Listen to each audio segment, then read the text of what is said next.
Good morning, and what a blessing it is to be here this morning to be a part of this Bible study hour. We are so appreciative of the presence of each and every person who is here. And we look forward to a very profitable period of Bible study this hour. If you'll be making your way to your seat and be locating in your Old Testament the book of Psalms, we are moving right along in our study of the Psalms of Ascent. And this morning we are looking at Psalm 126. So once you locate 126 in the book of Psalms. We began several weeks ago a study of a collection of songs in the book of Psalms known as the Psalms of Ascent. These were songs that God's people would sing as they would make their 3 annual pilgrimages up to Jerusalem, and they would worship and commune with God there in that place. These songs had a way of bringing them closer to God in the process. As they would travel in groups or bands, they would sing these passages, and their minds would be lifted up to God in devotion. Well, we are on a journey too, a Christian journey. And as we journey with Christ each and every day, these texts will help us as well, because they will bring us closer to God in the process. So this morning we are in Psalm 126, and if I was going to put a title over Psalm 126, here is a passage about going from sorrow to rejoicing. From sorrow to rejoicing. As we will see at the end of this passage, there's sorrow. And yet that sorrow very quickly, because of God's faithfulness, God's love, God's care, it's turned to rejoicing. That's a picture of the entire passage. As we will see in just a moment, Psalm 126 is a song that rehearses what God's people have previously experienced. It was a very painful, difficult experience, one filled with sorrow, and yet God turned the ship around, and God brought about great rejoicing. Now, before we think about the contents of Psalm 126, I do want us to back up and take an aerial view of the Psalms of Ascent. And by way of introduction, let's think about 3 themes that we find happening in these Psalms of Ascent.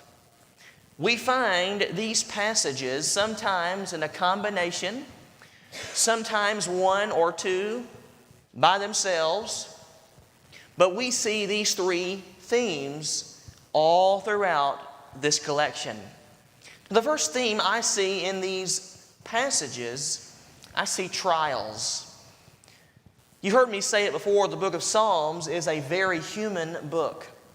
And by that I mean it deals with human experiences and human emotions. We experience every human emotion in the book of Psalms. It's a very human book. These individuals went through trials, they went through problems, pains, difficulties, and they felt some real strong emotions during those times. And so in these Psalms of Ascent, we find people going through trials, and they're crying out to God in the midst of that trial. But I also see a second theme in the Psalms of Ascent. I see trust. In the midst of these challenging circumstances, these passages remind us to keep our focus on God, to look to God, to think of who God is and what God does. When we find ourselves suffering in this life, we're often tempted to take our eyes off of God, often tempted to lose our trust in God. But these Psalms over and over again keep our focus on the Lord. Now, there's one more theme I see in these passages, and it's the idea of triumph. They experienced their difficulties. They kept their focus on God. And the beautiful thing is, those trials didn't last forever. Eventually, there was light at the end of the tunnel. Eventually, dawn broke. Eventually, they were able to rise above those challenging circumstances because they kept their faith in God. We see those three themes interwoven throughout this collection of songs. Now, I mention all of that as we introduce Psalm 126 because we find all three of these components in this passage. God's people have experienced some trials. And yet during that very trying experience, there was a remnant of people that kept their focus on the Lord. They kept trusting the Lord. And eventually God brought about restoration. And they triumphed over their trials and challenges.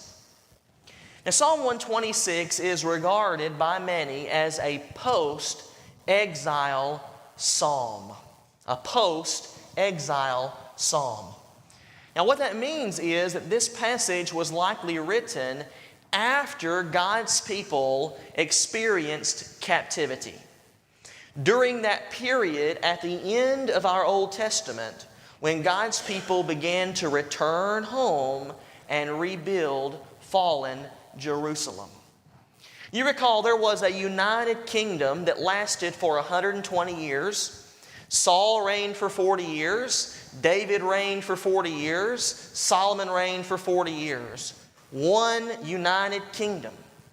At the death of Solomon, though, that kingdom was divided. Thus the divided kingdom, a northern kingdom and a southern kingdom.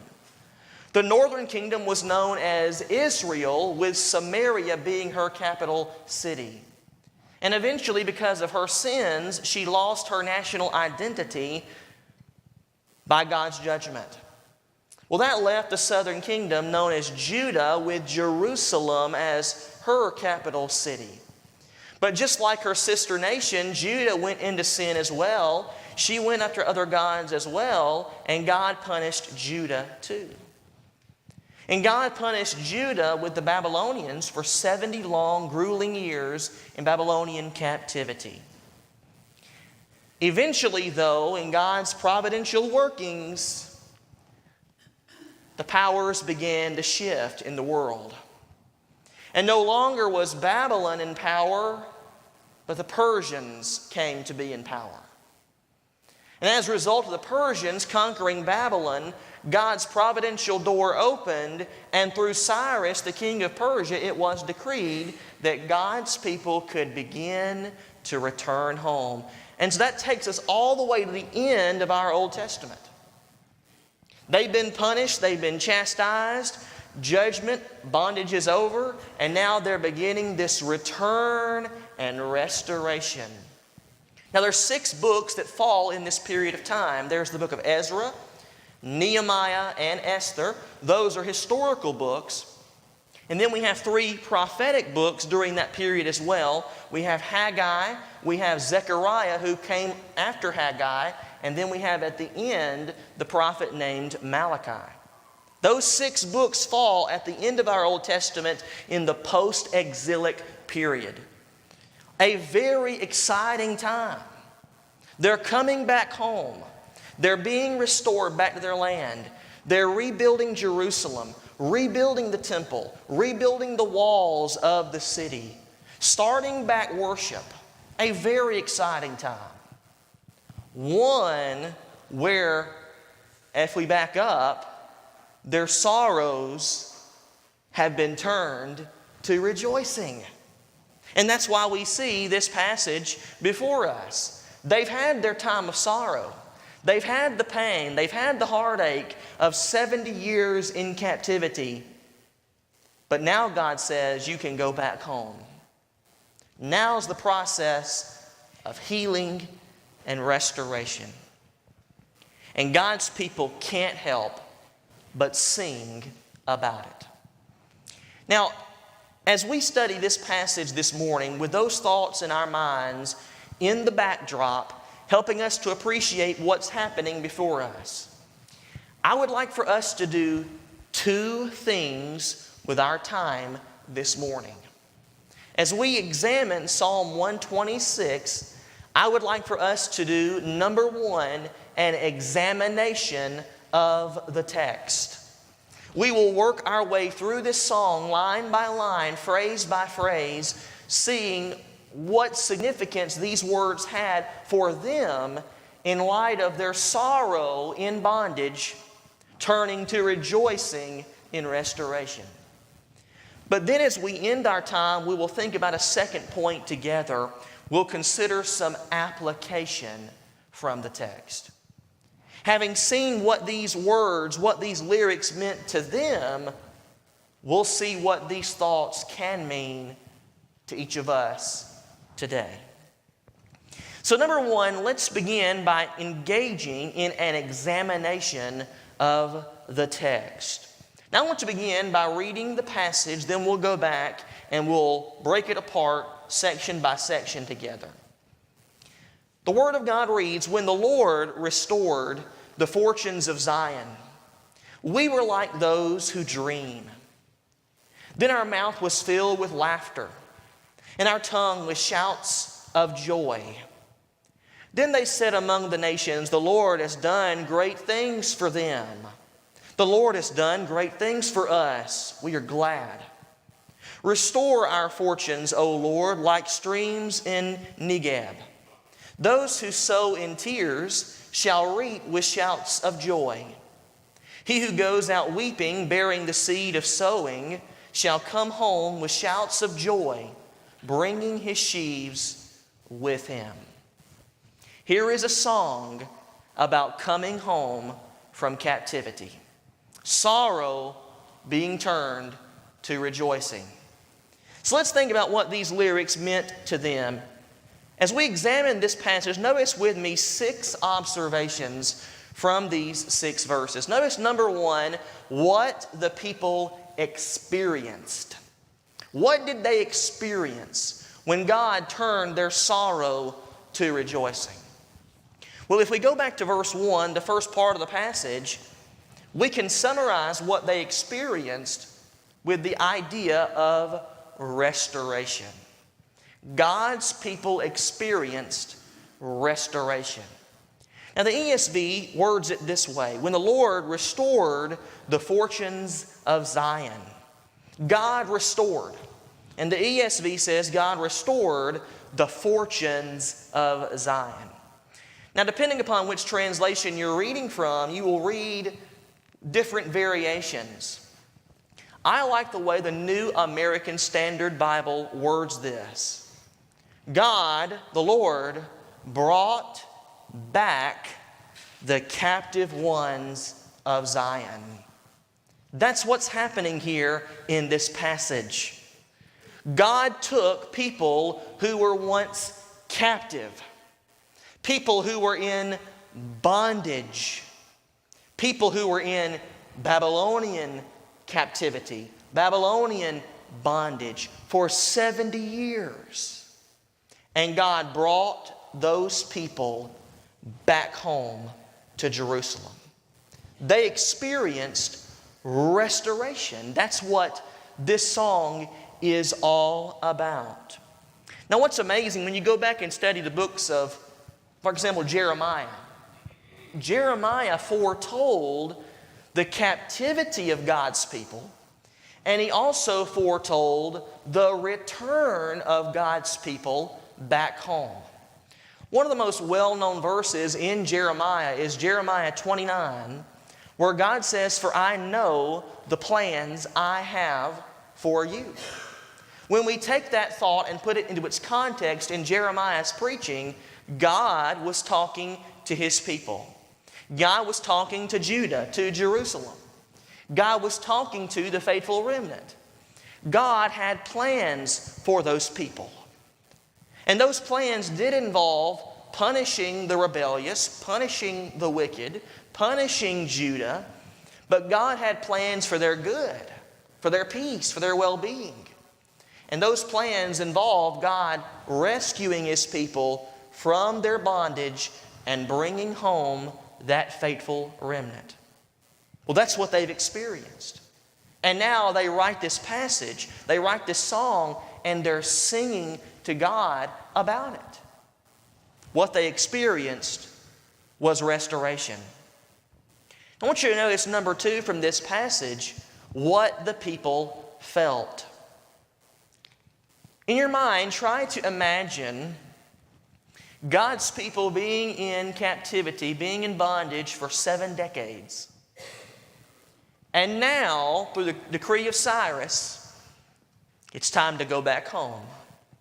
You finally get to go back home. You can go back and begin to rebuild from the rubble of your past. Here's what they felt when that happened. The Word of God says, we were like those who dream.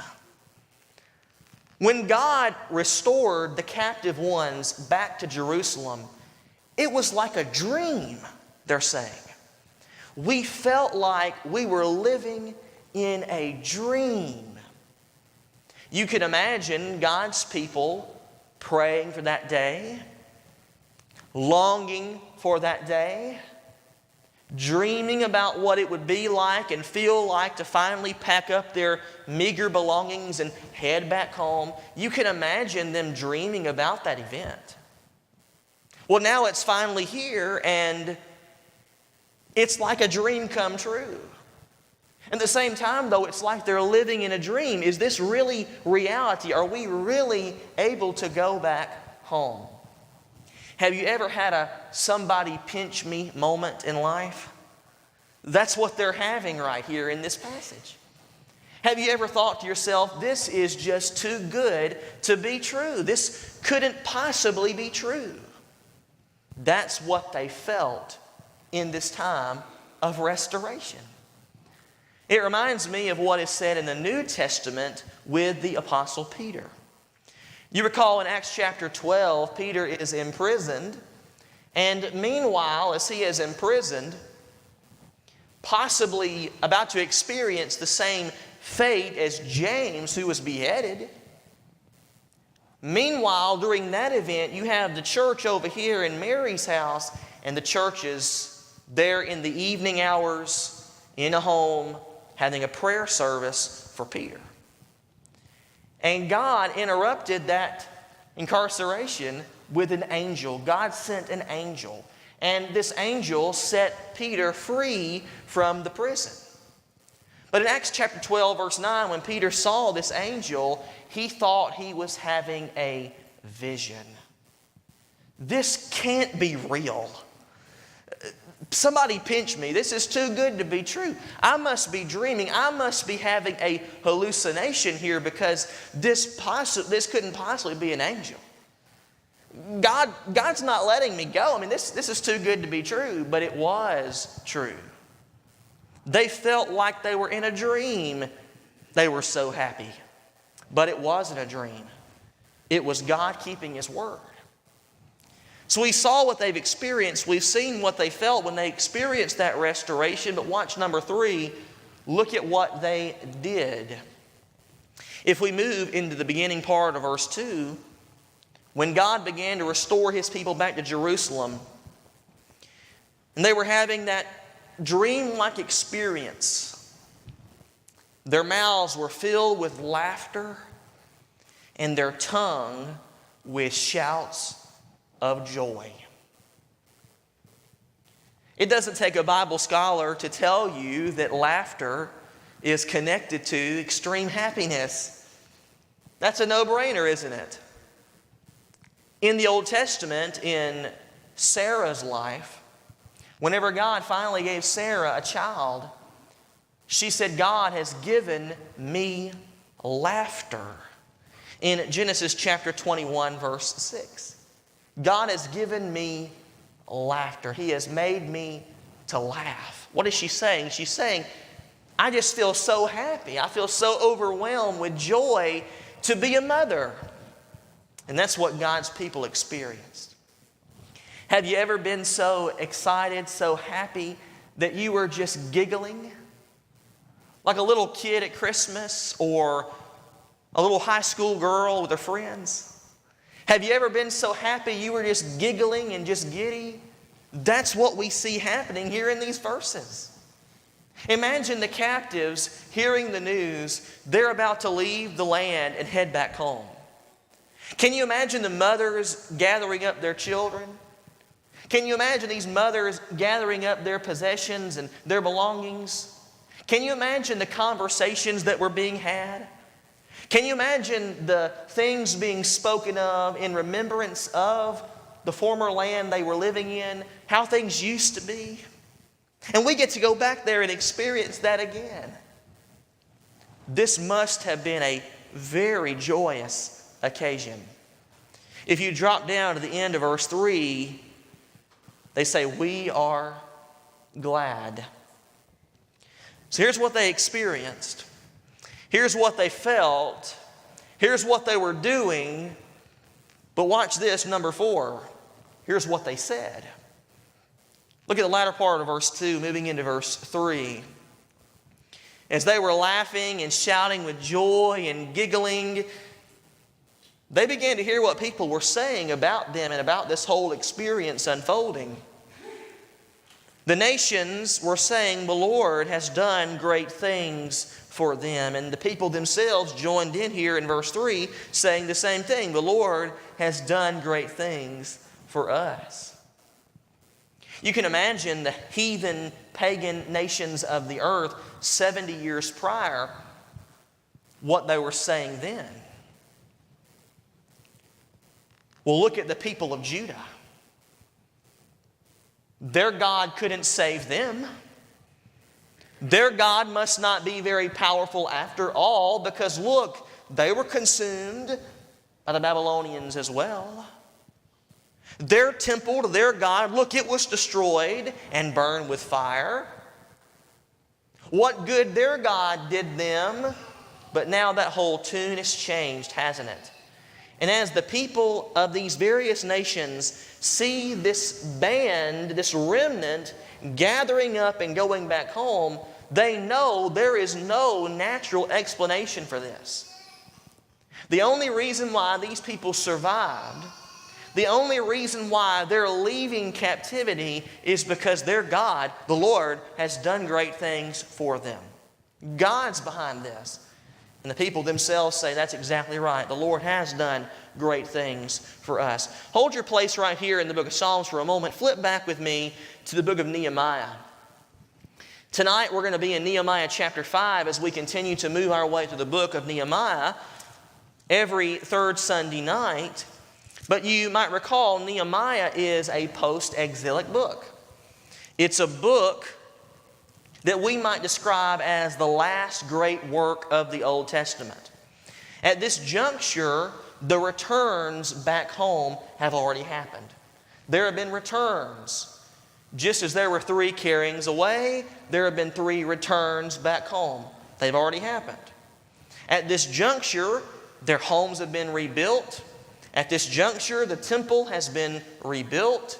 And now, by the time we get to chapter 6 in Nehemiah, the wall, the last bit of work, the wall has been rebuilt in Jerusalem as well.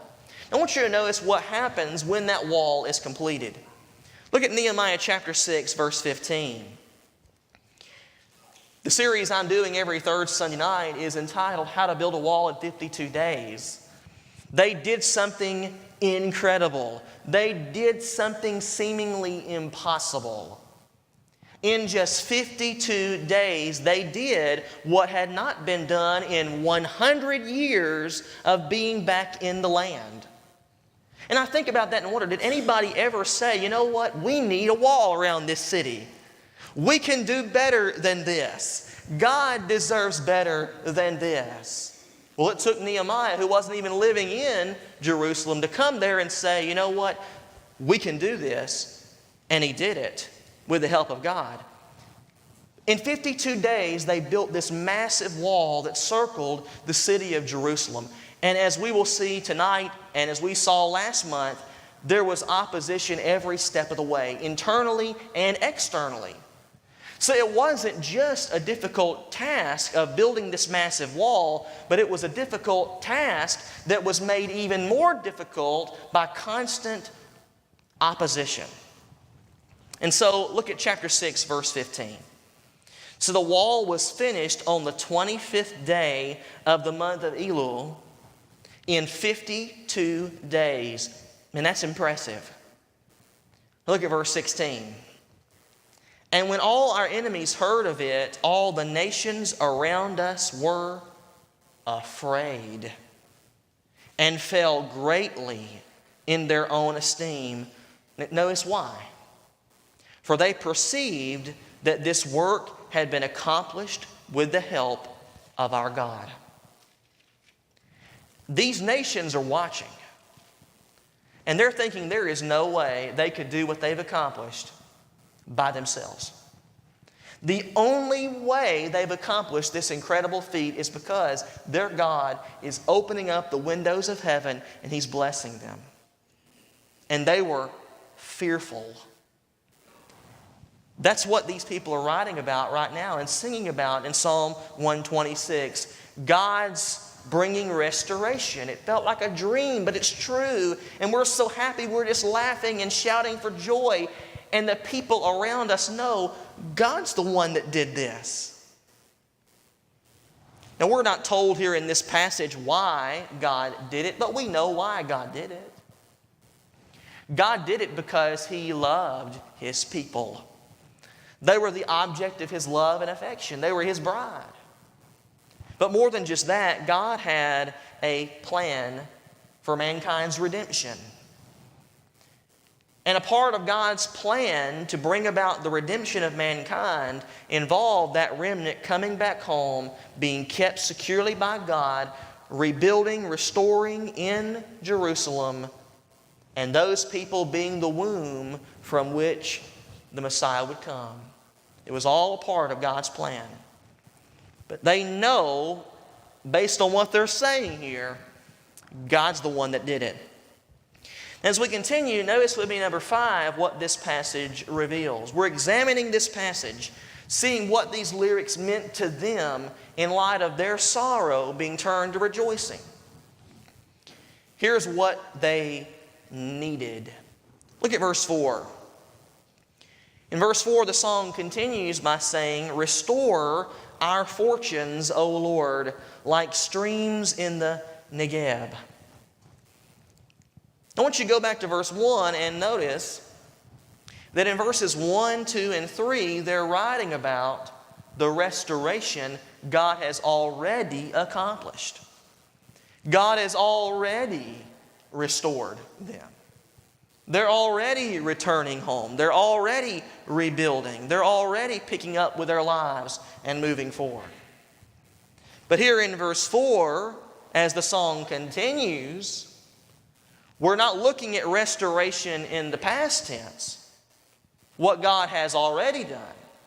Now in verse 4, we find restoration needed right now, moving into the future tense. We need God's ongoing restoration, the people are saying. The streams in the Negeb would have referred to large flowing streams of water that would come off of mountains. Imagine when the rain comes and the water is coming off of these mountains, rushing down these streams, it produces a flash flood, we might say. And as these people think about what God has already done, He's brought us home, He's restored us, they can't help but realize there's still a lot of work to do. There's still a lot that needs to be restored among us as the people and among the city of Jerusalem. And as they sing this song, they're praying for God to bring about this flash flood working in their life, this powerful, mighty working to continue this act of restoration. It's not like when God's people heard the decree from Cyrus, "You can go home," that was the end of the story. When they returned back home, they had a mountain of work before them. As we see from books like Haggai, who began to preach about the need to rebuild the temple, and then Zechariah, who came and finished out that preaching ministry and saw the work to its conclusion, that temple of God in Jerusalem needed to be restored. As we see from books like Nehemiah, once the temple was rebuilt, there was still a wall that needed to be rebuilt.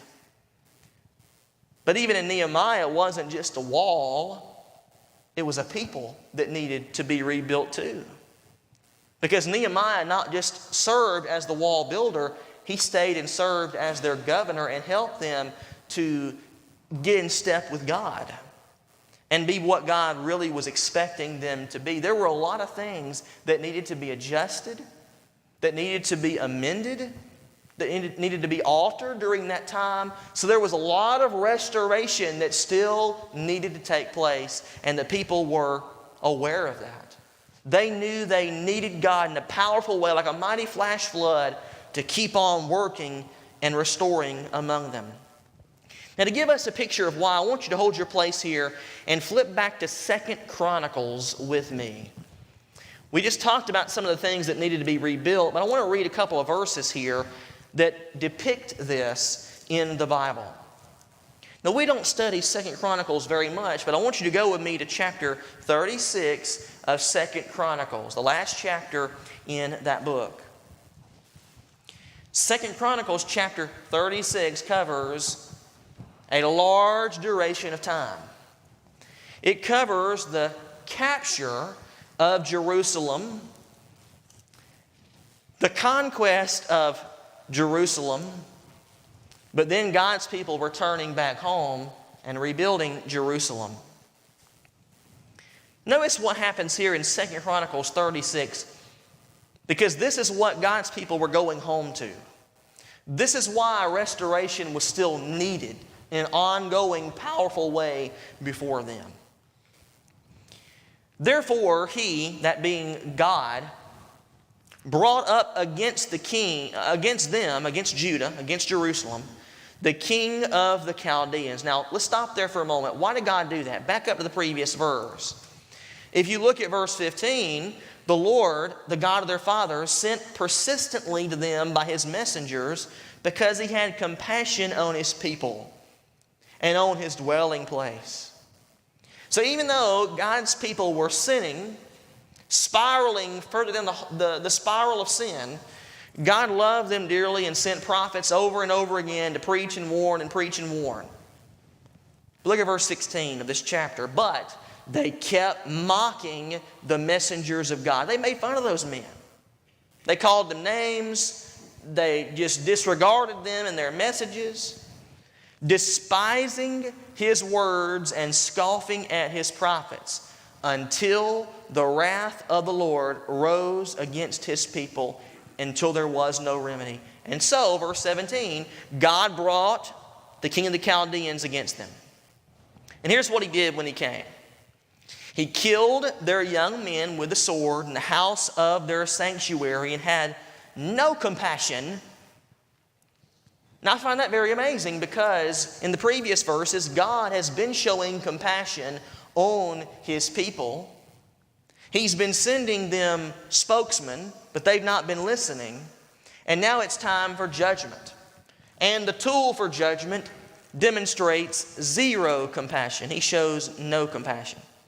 So He had no compassion on young men or virgin, old man or aged. He gave them all into His hand. And all the vessels of the house of God, great and small, and the treasures of the house of the Lord, the treasures of the king and of the princes, all these He brought to Babylon. So there was death, there was bloodshed. The house of God was looted, taken back to Babylon. And watch verse 19. And they burned the house of God. And the house of God is the temple. They burned the temple and broke down the wall of Jerusalem, the wall that Nehemiah rebuilt, and burned all its places with fire and destroyed all its precious vessels. He took into exile in Babylon those who had escaped from the sword, so those that lived, taken to Babylon, and they became servants to him and to his sons until the establishment of the kingdom of Persia, to fulfill the word of the Lord by the mouth of Jeremiah, until the land had enjoyed its Sabbaths all the days that it lay desolate. It kept Sabbaths to fulfill 70 years. That's what they're coming home to. They're coming home to a city that's been in a state of ruins for 7 decades. They're coming home to see their homes destroyed. They're coming home to see the most important house, God's house, destroyed. They're coming into a city to bed down at night with their children that has no walls, completely vulnerable to outsiders, to wild animals, to enemies. There is a lot of restoration before them. And so yes, they're excited. Yes, they're living a dream. Yes, they're shouting for joy, but they know there's still a lot of work to do before us. And they're praying to God here in Psalm 126, verse 4, Lord, restore us like a mighty flash flood. Work in us mightily. Friends, you know what? There's never a point in our life where we can say, God, you brought me this far. I think I'm pretty good. I can take it from here. There is never a point in our life where we no longer need the Lord. The Lord's brought them this far, but they know they need Him as they continue this restoration. Now there's one more observation I want you to see as we examine this passage. As we see what these lyrics meant to them as they would sing it and recall these experiences. We've seen what they experienced. We've seen what they felt. We've seen what they did, what they said, and what they needed. But I want you to see from verses 5 and 6 what they understood. They understood there is a lot of work before us. And God, we need your help in a mighty way to keep on restoring. And we know this is going to be, at times, a very painful and difficult experience. When they came back home, they brought with them very meager possessions. They didn't come home to crops that were already there for them. They didn't have this bountiful harvest there to go and collect. When they came back home, they had all this restoration before them to do, and they had to get busy, get to work, planting crops to have food for their families. And so in verses 5 and 6, we find them depicting this time, taking their seed, sowing it with tears. They're shedding tears because they have so little. How are we going to get by? How will our children eat? How are we going to make it? It's as if they're watering their crops with their tears. And yet as they're sowing in tears, they know there's coming a day when they're going to reap with great joy because God's already taken care of them thus far, and He will continue to take care of them again. So look at verse 5. He says, those who sow in tears, that's what they're doing, shall reap with shouts of joy. He who goes out weeping, that is, goes out in the field, carrying a seed, crying every step of the way, he who goes out weeping, bearing the seed for sowing, shall come home eventually with shouts of joy, bringing his sheaves with him. Really, verses 5 and 6 form a picture of what they've experienced in this whole ordeal. For 70 years, they've been weeping. They've been sowing the seeds of their dreams of going back home with their tears.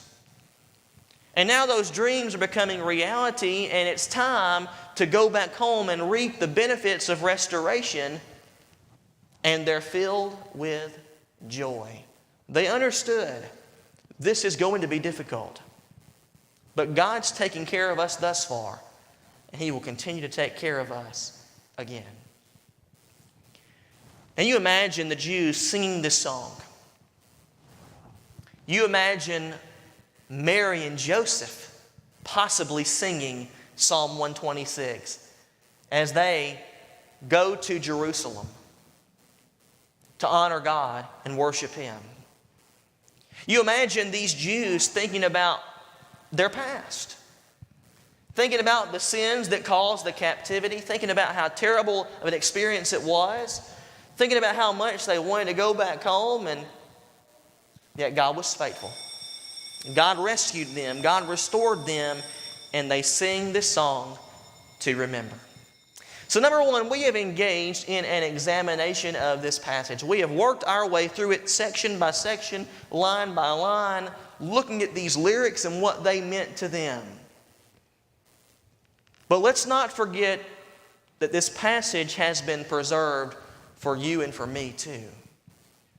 And as we navigate our Christian journey, I believe there are some great lessons we can learn from their sorrow being turned to rejoicing. So let's consider some application here very quickly. 2 points of application. Number one, this passage reminds us that God gives second chances. We serve a God of second chances. The reason why we have books like Ezra, Nehemiah, and Esther, the reason why we have books like Haggai and Zechariah and Malachi is because God gives people second chances. He didn't destroy His people completely in their captivity. He had a final chapter for them in Hebrew history. He had the post-exilic period. He had the period that these people, this song, are singing about. That period of history is a testament to the fact that God is a loving, forgiving, gracious God who gives His people second chances. The reality is that's the whole entire message of the Bible.